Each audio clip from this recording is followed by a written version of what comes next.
What is going on, guys? Jack here, and welcome to episode 3 of the Ascent, here with Alain Sports and Cultural Club in the World Qualification Pool League for the World League database. I still need to trim down that intro. I said I was going to do it a few episodes ago. It's still not quite there. One day I will come up with it. What is going on, guys? Jack here, and welcome to the Ascent with Alain Sports and Cultural Club here on Football Manager 2014. Hopefully you guys are good. Today we kick things off where we left them. We are still ploughing our way through the World Qualification Pool, and as you can see just down here, if you hadn't noticed already, we are still in first place and still well on course to achieve what's expected of us. So since the last episode, which was in November, there's been a few transfers here and there and future transfers planned that we've kind of gone ahead and done, just to refine the team and hopefully continue to build on the momentum that we have. So on the outs, a few players here, there, just outside players who were already at the club who just were unhappy, just sold them while I could for pennies, really. Then one player on the in that we have here is Ermin Bikakic, I don't know. Someone answers on a postcard, someone let me know. This guy, Bosnian and Herzegovinian international, came in for a fairly generous £3.5 million from Braunschweig. I think he's a great player. I think he's going to be very useful for us. He falls into a similar category to Harry Maguire in terms of being one of these kind of, defenders who's an absolute beast.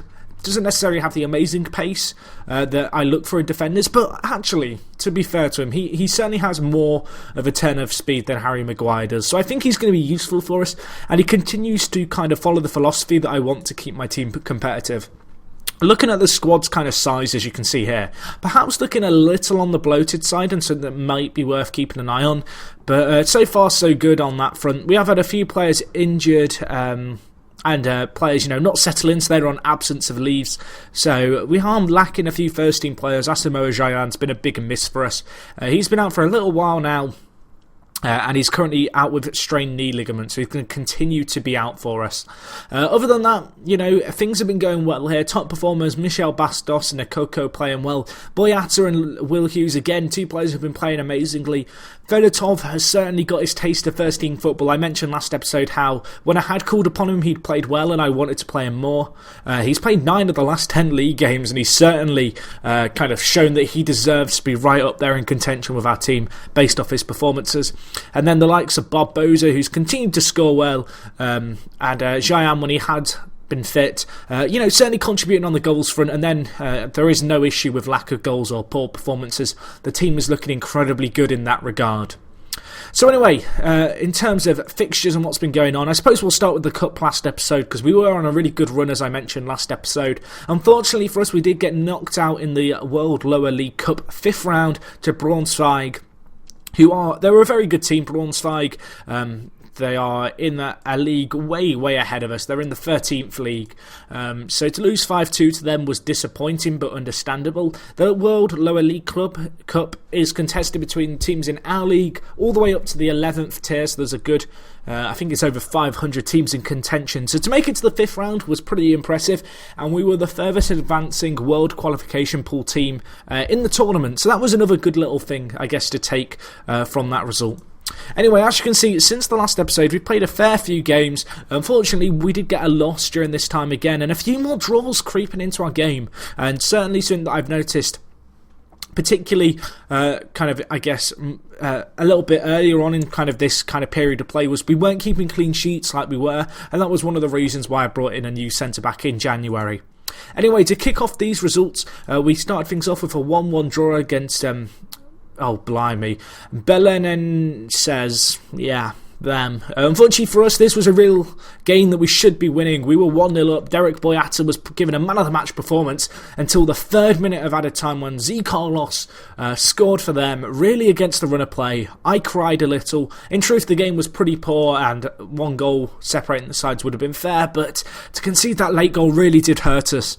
On the back of this, we did bounce back well with a 3-1 away win against Grosseto. A really good performance here. Michel Bastos, Will Hughes and Ryan Gould getting a goal for us here. Ryan Gould, he went out on loan at the start of the season. We let him develop a little bit. He played 9 games, and I thought, you know what, let's give this guy a run out in the first team. And so far, this guy has been a really, really good player for us. He's 18 years old, tons of potential to improve. If you've not picked up this guy on FM already, or at least tracked him to see how good he can become, definitely recommend you check him out. He's a really good player, out on the left-hand side, although he can play anywhere in the attacking midfielder role, or indeed on either wing. But he's been playing well with it since he's come to the club, and for him to get his first goal for us, it was good to see, be it kind of, I guess, in a situation where it didn't have too big of a bearing on the fixtures. Anyway, on the back of our 2 away league games, we follow things up by retaining our very good home form with a 4-1 win against Chamois Niortois FC. I don't have a clue. Nortois, I don't know. Does it matter? They're French. I've offended a load of French people there. I can't say your team's names, I'm sorry.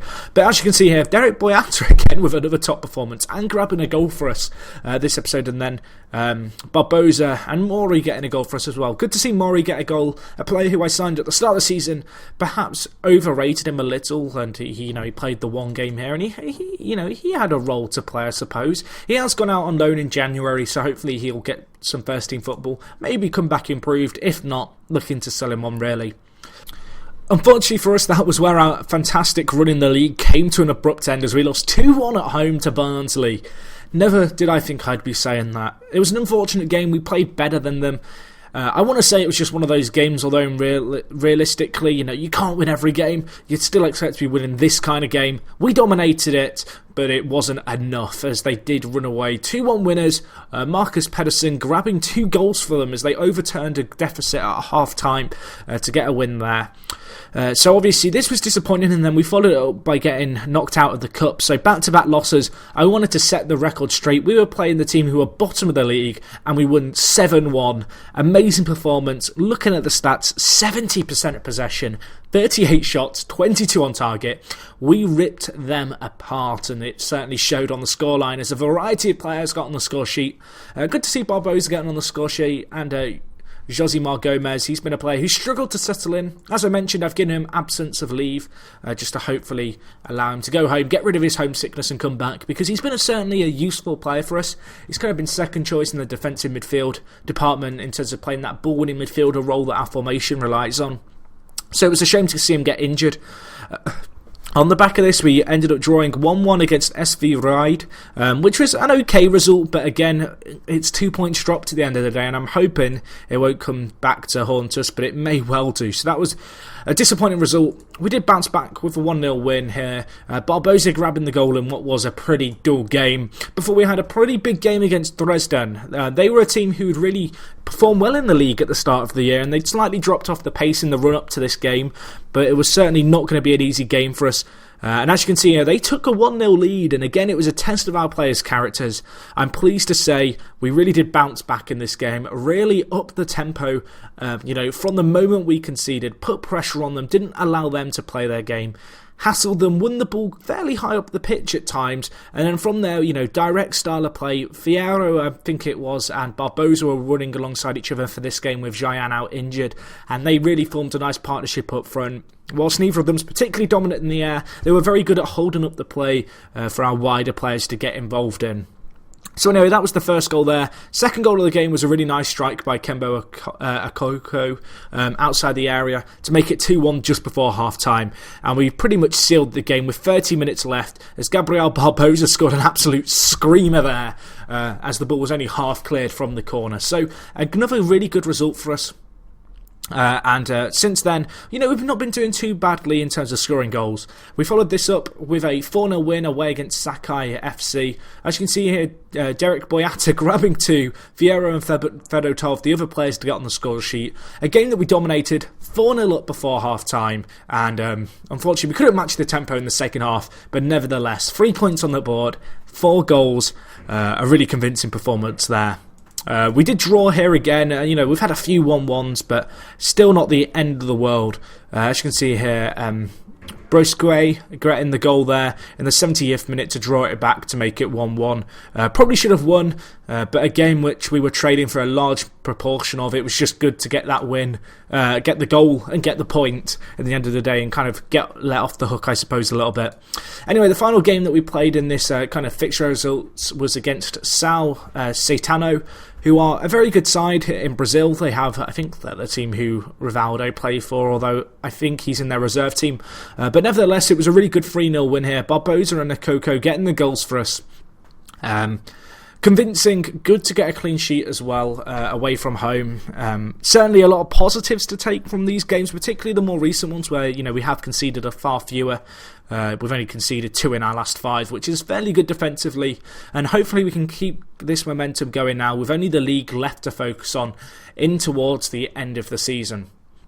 So looking at the league table, as you can see here, we're only 3 points clear if Willem win their game in hand, and the chasing pack isn't too far off. There's Elfsborg are there, Dresden, who we beat, are there. There's certainly a few teams here who could potentially, force us all the way to the death in terms of playing well, and forcing us to kind of play our game and perform, I guess, to the best of our ability. But I'm still hopeful we can win the league here. We have the team to do it. We've been a little bit unfortunate with injuries, I suppose, and players wanting to leave, but the team as a whole has been playing really well. I'm really hoping that these 1-1 draws we've been suffering aren't going to come back to bite us. There's been a fair few draws here that we really shouldn't be getting, and, well, they could potentially cost us come the end of the season, I suppose, especially, the kind of games like the loss against Barnsley always leave me slightly worried, but I am kind of hopeful that with our team's personality we can do well. I didn't cover this before, but I will just cover the information tab of the team so you guys can see this, because I know a few people asked for it. So look at the club here.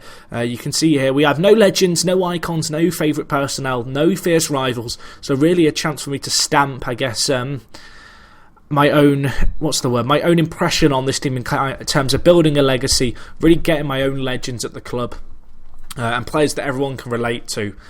So yeah, it's been a really good performance as a whole so far this save. We're playing well, we have really good facilities, which is decent to see. We don't have any affiliates at the moment, however that is something I'd like to rectify perhaps as we go up through the leagues. But yeah, we're doing okay. We're doing okay. Looking at the fixtures, it's not going to be easy. We've got a few tricky ties potentially at the end of the season. But all in all, we should be getting promoted here. I'd be disappointed if we didn't. And overall, the team's playing well. The signings that I've brought in have done well. There's not really been anyone particularly underperforming or overperforming. It's just been a good, solid team effort, and hopefully we can continue that going on for the remaining 10 or 11 games that we have.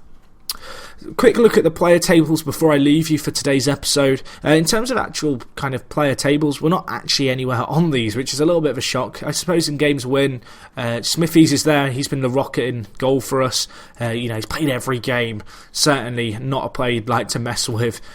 He's been kind of not improving, which has been a little bit of a concern. Don't really know what to attribute that down to, but hopefully he can improve, throughout the rest of the season. Derek Boyata would probably be my player of the year at the moment. He's improved a fair bit, this guy at centre-back, and he continues to do so. He's been really good for us. And then obviously there's been various kind of defensive partnerships I've been trying, and through all the injuries and stuff it's forced me to rotate, but he's been kind of, I guess, that constant at the back of our team that's really played a vital role in terms of grabbing us key points in big games. So anyway guys, I think that does round up everything for today's episode. Hopefully you have enjoyed. If you did, be sure to smash the like button, let me know in the comments, and if you've got any feedback with regard to the save, you can leave it there also. And yeah, that is everything guys. Thank you so much for watching. It is me, Jack, and I will talk to you guys in a bit. I'm out.